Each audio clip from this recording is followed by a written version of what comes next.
بسم اللہ الرحمن الرحیم۔ آج کی درود شریف ویڈیو بالعموم سب کے لیے اور بالخصوص ان کے لیے ہے کہ جو درود شریف نہیں پڑھتے، جو درود شریف کی کثرت نہیں کرتے، جن کو پتہ ہی نہیں ہے کہ درود پاک کتنی برکتوں والا وظیفہ ہے، کتنی شان و عظمت والا وظیفہ ہے۔ جو درود پاک کی کثرت کرتا ہے وہ کتنا نوازا جاتا ہے، کیسے اس کی پرابلمز سالو ہو جاتی ہیں، مشکلات، پریشانیاں، ٹینشنیں کیسے اس کی زندگی سے نکل جاتی ہیں، کیسے اللہ کی رحمتوں کا نزول ہوتا ہے، کیسے اس کی حاجات پوری ہوتی ہیں۔ تو اگر آپ بھی درود شریف کی کثرت نہیں کرتے تو اس ویڈیو کو ضرور دیکھے گا۔ اللہ نے چاہنا اس ویڈیو کو دیکھنے کے بعد درود پاک کی کثرت کرنا ہمیشہ کے لیے آپ کے معمولات میں شامل ہو جائے گا، آپ کے اوراد و وظائف میں شامل ہو جائے گا۔ ایک شخص تھا کہ جو حضور نبی پاک علیہ الصلوۃ والسلام پر درود پاک نہیں پڑھا کرتا تھا۔ ایک مرتبہ اسے خواب میں حضور نبی پاک علیہ الصلوۃ والسلام کی زیارت نصیب ہوئی، لیکن حضور نے اس پر توجہ نہ فرمائی۔ تو اس نے عرض کیا، یا رسول اللہ صلی اللہ علیہ وآلہ وسلم، کیا آپ مجھ سے ناراض ہیں؟ تو حضور نبی پاک علیہ الصلوۃ والسلام نے ارشاد فرمایا، نہیں۔ تو پھر اس نے عرض کیا، یا رسول اللہ صلی اللہ علیہ وآلہ وسلم، پھر میری طرف توجہ کیوں نہیں فرما رہے؟ تو حضور نبی پاک علیہ الصلوۃ والسلام نے ارشاد فرمایا کہ میں تمہیں نہیں جانتا۔ اس نے عرض کی، حضور آپ مجھے نہیں جانتے؟ آپ تو ایک شفیق باپ سے بڑھ کر اپنے امتیوں پر مہربان ہیں، اور علماء نے فرمایا ہے آپ اپنے ہر ایک امتی کو پہچانتے ہیں، اور آپ فرما رہے ہیں کہ آپ مجھے نہیں جانتے۔ تو حضور نبی پاک علیہ الصلوۃ والسلام نے ارشاد فرمایا کہ بے شک علماء نے ٹھیک کہا، لیکن تم نے مجھ پر درود بھیج کر اپنی توجہ میری طرف نہیں دلائی۔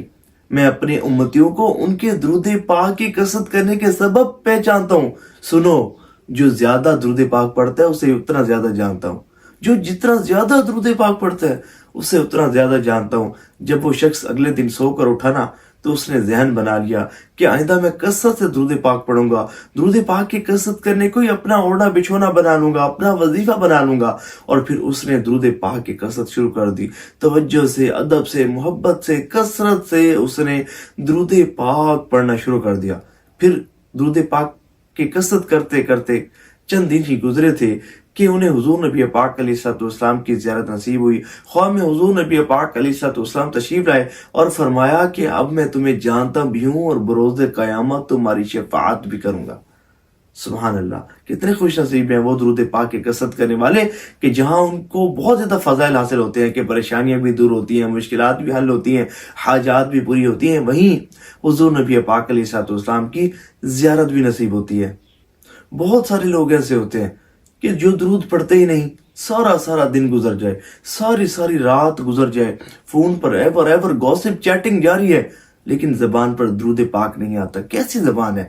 اللہ کا ذکر نہیں کرتی، اس کے حبیب صلی اللہ علیہ وآلہ وسلم پر درود پاک نہیں پڑھتی۔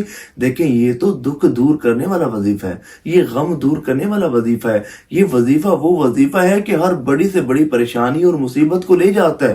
یہ رزق کی وسعت کا بہترین ذریعہ ہے، ہر مشکل کا آسان حل درود پاک کی کثرت میں پوشیدہ ہے۔ اور کتابیں بھری پڑی ہیں ایسے لوگوں کے واقعات کے ساتھ کہ جب ان پر کوئی بھی مشکل آئی، کوئی بھی پریشانی میں وہ مبتلا ہوئے، کسی بھی پریشانی میں وہ مبتلا ہوئے، تو جب انہوں نے اپنی پریشانی کو دور کرنے کے لیے درود شریف کی کثرت کی تو اللہ تعالیٰ نے بڑا کرم فرمایا، اور درود شریف کی کثرت کرنے کی برکت سے ان کی پریشانی کو دور فرمایا ہے۔